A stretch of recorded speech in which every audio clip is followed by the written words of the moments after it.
Cryptocurrencies have gained in popularity over the past few years, with folks like Tesla CEO Elon Musk tweeting about it almost regularly.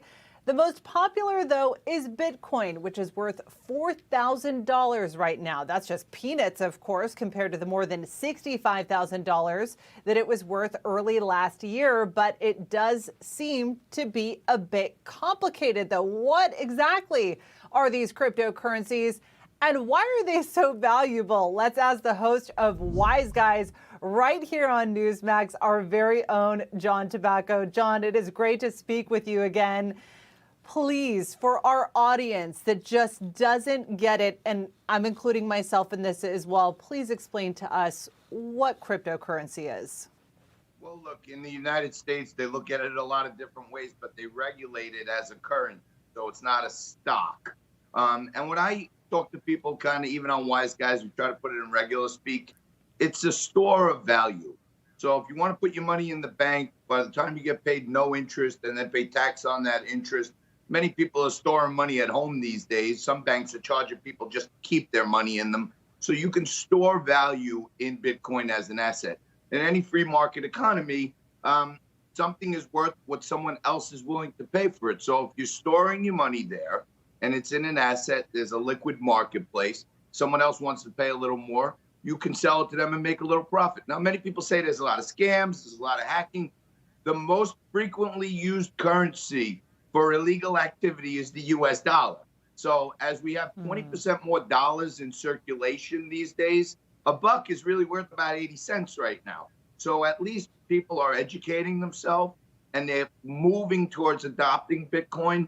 And I always tell people, Kameni, they should look at Bitcoin as a very speculative opportunity. Make sure you're educated before you put any money in. And if you go in with the mindset, I'm going to own this for 10 years, like Warren Buffett style, and if I lose every penny, it's not going to affect my life. I think that's the best mindset to go in and start learning about it more.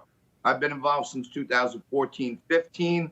I've taught a lot of people the rudimentary stuff. You know, I do like crypto for Goombas sometimes and just kind of make it simple. But, you know, to me, the more Joe Biden and his administration continue to devalue the dollar, people are willing to seek out other opportunities and take a little more risk to potentially get a little more gain. That's really interesting. I may have to join in on that one, but they seem particularly volatile. I mean, one tweet from Elon Musk can send that value swinging.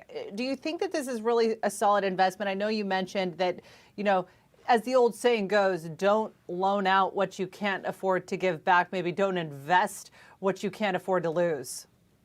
Yeah, I mean, I'm hesitant to say invest because, as I said, it's a very speculative thing. That's why more younger people, they have a lot higher tolerance for risk. But, you know, Elon Musk's tweet move alternate coins. These are these smaller ones that go crazy. He doesn't have as big an effect on Bitcoin. And to me, just 101 crypto for Goombas. If you're going to invest in one, invest in crypto. And you go to Bitcoin or Ethereum. To me, those are the most widely accepted, and they have the longest runway. John, to get I want to further squeeze in one quick one before we go, and our viewers will pay attention to that little fact right there.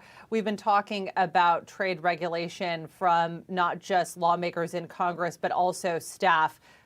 Really quickly, yes or no, should lawmakers be allowed to trade while they're an elected official? Absolutely not.